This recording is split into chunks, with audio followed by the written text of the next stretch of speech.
샬롬 할렐루야. 요한계시록 20장 6절. 이 첫째 부활에 참여하는 자들은 복이 있고 거룩하도다. 둘째 사망이 그들을 다스리는 권세가 없고 도리어 그들이 하나님과 그리스도의 제사장이 되어 1000년 동안 그리스도와 더불어 왕노릇하리라. 아멘. 천국 6번째 천년 왕국입니다. 공중에서의 7년 혼인잔치의 모습과 혼인잔치를 마친 성도들이 새롭게 조성된 이 땅으로 내려와 전년 동안 어떤 생활을 하는지 살펴봅니다. 7년 혼인잔치를 하는 에덴의 공간에는 구원받은 모든 성도가 들어갈 만한 거대한 성이 있습니다. 성 안에는 온갖 아름다운 장식들로 꾸며져 있고 오색, 찬란한 빛이 가득한 넓은 홀이 있습니다. 이 홀에 온영을 이룬 주님의 신부들이 도착하면 신랑 되시는 주님께서 부드러우면서도 힘찬 목소리로 혼인잔치 시작을 선포하시며 마침내 꿈과 같은 혼인잔치가 본격적으로 진행이 됩니다. 아버지 하나님께서는 구원받은 성도들이 잔치를 즐기는데 불편함이 없도록 천사들을 통해 모든 것을 완벽하게 준비해 놓으셨지요. 음식은 이 땅의 것이 아니라 입에 넣으면 눈 녹듯이 녹아드는 각종 과일과 에덴에 있는 음식들입니다. 성도들은 하나님의 보호자로부터 흘러나오는 다디단 생명수를 마시며 끊임없는 찬양 속에 잔치는 계속되지요. 천사들은 아름다운 찬양에 맞추어서 멋진 무용을 보여주기도 하고 잔치 분위기를 즐겁게 해줍니다. 구원받은 사람들은 주님과 찬양하고 춤추며 하나님의 이름을 송축하지요. 그런데 누구나 주님과 한 상에 앉아 함께 음식을 먹으며 가까이 할 수 있는 것은 아닙니다. 주님을 지극히 사랑하여서 자신의 모든 것을 잃는다 하여도 끝까지 따랐던 믿음의 사람들만이 주님과 함께 먹고 마실 수가 있지요. 그 자리에 함께하지 못하는 사람은 화면을 통해서 그 장면을 본다 해도 마치 자신이 주님과 함께하는 것과 같은 위로를 받고 사랑을 느낍니다. 혼인잔치 때는 이 땅에서 함께하고 싶었어도 여건상 함께하지 못했던 가족이나 지인 중에서 먼저 소천한 이들과의 행복한 사랑의 대화를 나눌 수가 있는 거지요. 선지자나 사도들의 얼굴을 한 분 한 분 익히면서 충만함을 느끼기도 합니다. 그런데 주님이나 온영을 이룬 분들은 내가 보고 싶다 하여서 마음대로 초청할 수가 없습니다. 반드시 절차에 따라서 허락을 받아야 합니다. 전체가 모임 가운데 사도 바울이나 아브라함 같은 믿음의 선진들이 간증이나 말씀을 할 때는 가까이서 보고 듣는 영혼들도 있지만 화면을 통해서도 이 장면들이 나갑니다. 예를 들어서 하나님께서 아브라함에게 이삭을 바치라고 하셨을 때 당시 심정은 어떠했고 어떠한 마음과 믿음으로 이삭을 바칠 수 있었는지 등의 간증을 들을 수가 있지요. 혼인잔치는 7년 동안 성 안에서만 하는 것이 아닙니다. 성 밖에서도 숲과 나무와 꽃과 새들을 벗삼으며 마음껏 자연을 즐깁니다. 사랑하는 사람들과 함께 담소를 나누며 아름다운 꽃들과 예쁘게 단장된 길을 걷기도 하고 춤추며 찬양을 하지요.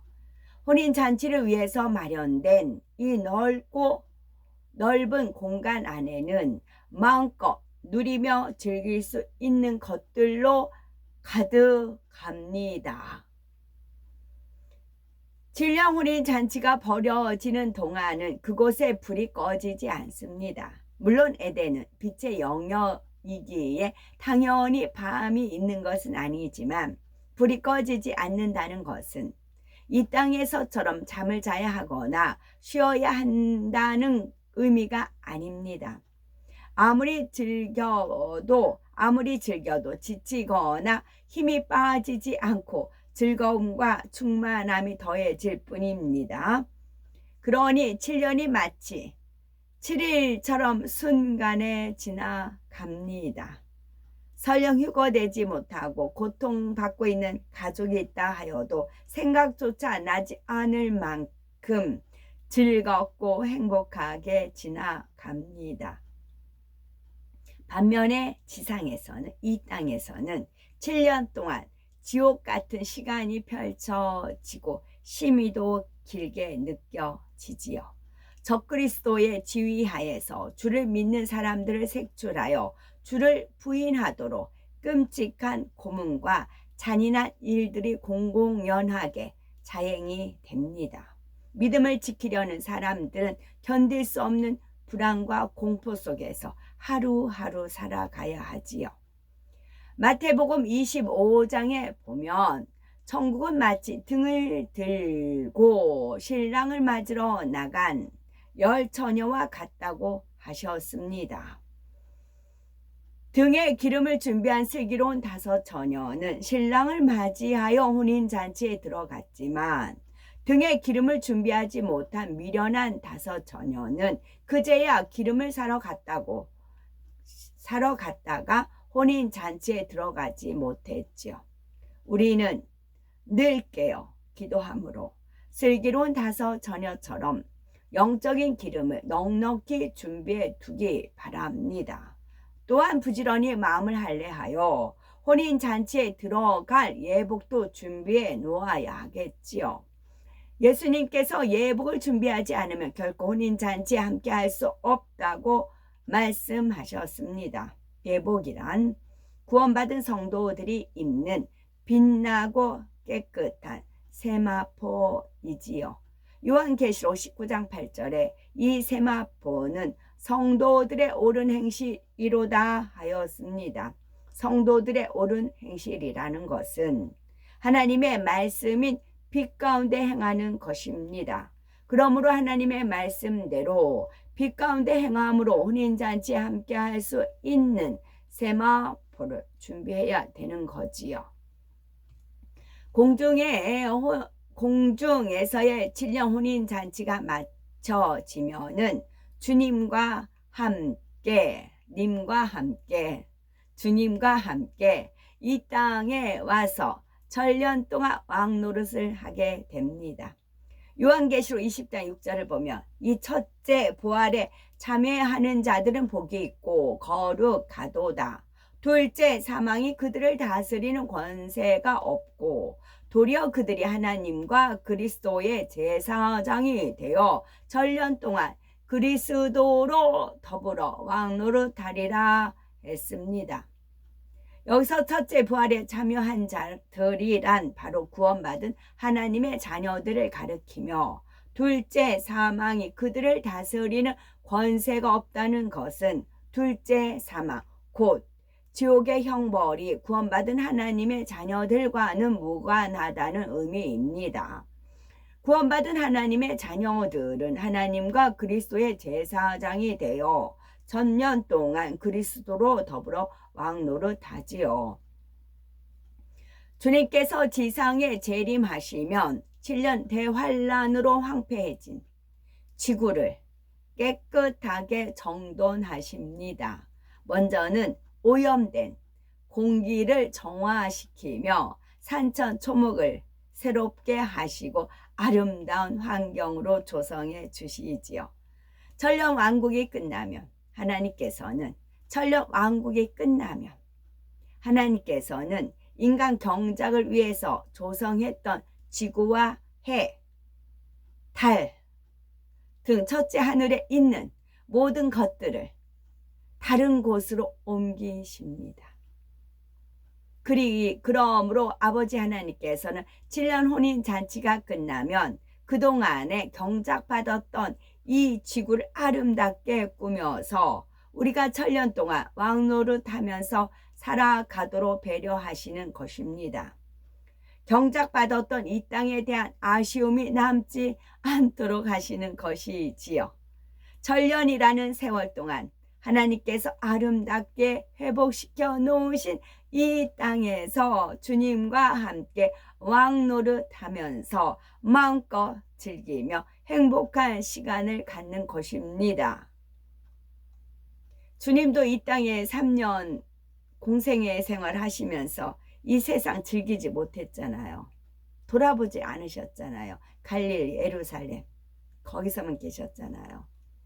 물론 영은 이제 다른 데 다니시지만 육을 입고 계셨을 때 그랬잖아요. 그래서 우리 주님도 천년 왕국을 기대하십니다. 엄청 빵빵하게 기대하고 계세요. 경작받는 동안 가보지 못했던 세계 곳곳을 주님과 함께 다니면서 그동안 누리지 못했던 행복과 누리지 못했던 기쁨을 마음껏 누리게 됩니다. 이때는 원수마귀 사단이 이 땅에 없으니 마치 에덴 동산에 있을 때처럼 평안한 환경 속에서 안식의 삶을 누리게 됩니다. 그런데 지구에는 영의 사람들뿐만 아니라 7년 환란 때 살아남은 육의 사람들도 있습니다. 주님과 영의 사람들은 육의 사람들과 함께 사는 것이 아니라 왕들의 성과 같이 구별된 곳에서 거합니다. 성 안에는 영의 사람들이 살고 성 밖에는 육의 사람들이 살아가지요. 옛날 그 유럽 시대 보면 성주라고 하잖아요. 성주. 성 안에 성주가 살고 성 밖에 백성들이 살고 그래서 성주의 땅을 이제 경작하고 그런 것이 있었지요. 그와 같은 것이 도래하는 겁니다. 영의 사람들은 신령한 몸으로 변화되어서 영생하는 존재들이기 때문에 주로 아름다운 꽃 향기를 흠양하면서 살아갑니다. 육의 사람들과 함께 할 때는 음식을 먹기도 하지만 그들처럼 배설하지 않고 호흡과 함께 분해시키지요. 천년 왕국 동안에는 이 땅에 악이나 살생하는 일이 없기 때문에 육의 사람들도 노아의 홍수 이전과 같이 고기는 먹지 않습니다. 씨앗을 뿌려서 채소를 거두어 먹거나 하나님께서 자라고 맺히게 하시는 과일들을 따 먹지요. 7년 환란에서 살아남은 사람은 많지 않기 때문에 육의 사람들은 인구 생산에 주력하게 됩니다. 이때는 공기가 깨끗하고 원수 마귀가 없기 때문에 질병이나 죄악이 없습니다. 또 악을 발동시키는 원수 마귀 사단이 무저갱에 갇혀 있기 때문에 사람의 본성에 잠재되어 있는 불의와 악도 전혀 나타나지 않는 거지요. 사망이 없으니 천년 동안의 지구는 다시 수많은 사람들로 채워지게 됩니다. 7년 환란 때 모든 문명 시설들이 파괴되어 버렸기 때문에 사람들은 주님이 새롭게 만들어 주신 이 땅에서 원시 생활로 돌아가서 땅을 경작하며 자녀들을 낳아서 번성해 나갑니다. 오염되지 않고 평화로우면서 산천초목이 아름다운 자연 그대로의 환경 속에서 다시 출발하게 되지요. 이미 7년 환란 전에 고도의 문명 생활을 경험했고 배운 지식과 지혜가 있지만 모든 문명이 소멸된 상태에서 100~200년 사이에 오늘날과 같은 과학 문명을 이룰 수 있는 것은 아니기 때문입니다. 하지만 세월이 흐르면서 점점 지혜를 모아서 과학 문명이 발달해 가므로 천년의 기한이 찰 때쯤 되면은 오늘과 비슷한 수준에 이릅니다. 그런데 요한계시록 20장 7절에 보니 천년이 참에 사단이 그 옥에서 놓여 말씀한 대로 천년의 시간이 차면 악한 영들은 다시 세상으로 나와서 육의 사람들을 미혹합니다. 영의 사람들은 이렇게 될 것을 알기에 천년 왕국 동안에 육의 사람들에게 열심히 권면하고 당부하면서 교육을 시키지요. 그런데 막상 악한 영들이 풀려 나와서 미혹을 하면 많은 육의 사람들이 미혹에 넘어가고 하나님을 대적하여 영의 사람들이 거하는 성을 공격하려 합니다. 이때 하나님께서는 미혹받은 육의 사람들을 불로 소멸하시고 악한 영들도 무저갱에 영원히 가두시지요. 천년 동안 영의 사람들이 그처럼 진리의 말씀을 가르치고 권면했지만 순간에 미혹을 받아서 하나님을 대적하는 육의 사람들을 볼 때에 영의 사람들은 오래전에 에덴 동산에서 아담과 하와가 왜 선악과를 따먹었으며 하나님께서 왜 인간 경작을 하실 수밖에 없었는가를 밝히 깨닫게 됩니다. 인간 경작을 받은 사람과 그렇지 않은 사람은 이렇게 완전히 다르기 때문입니다. 경작을 받으면서 상대성을 체험하고 하나님의 사랑 안에서 악을 버린 자녀들은 영원히 하나님을 배신하지 않고 하나님과 참된 사랑을 나눌 수가 있습니다. 그리고 천국에서 주어지는 모든 것에 대해서 참으로 감사하며 행복을 느끼며 그 마음이 영원히 변치 않는 거지요. 반면에 경작을 받지 않아서 상대성을 체험하지 못하면 아무리 좋은 것이 주어져도 감사할 줄 모르며 참된 행복이 뭔지를 모릅니다. 경작을 받으면 마음의 악을 발견하여 벗을 수가 있고 더 좋은 천국에 갈 수도 있으니 우리에게 주어진 이 경작의 시간을 감사함으로 보내야 되는 거지요. 또한 늘 깨어 기도함으로 기름 준비 잘하고 부지런히 마음에 할례하여 빛 가운데 행함으로써 빛나고 깨끗한 예복을 입고 7년 혼인잔치에 기쁨을 마음껏 만끽하는 복되고 아름다운 우리가 되어야 되겠습니다. 아멘.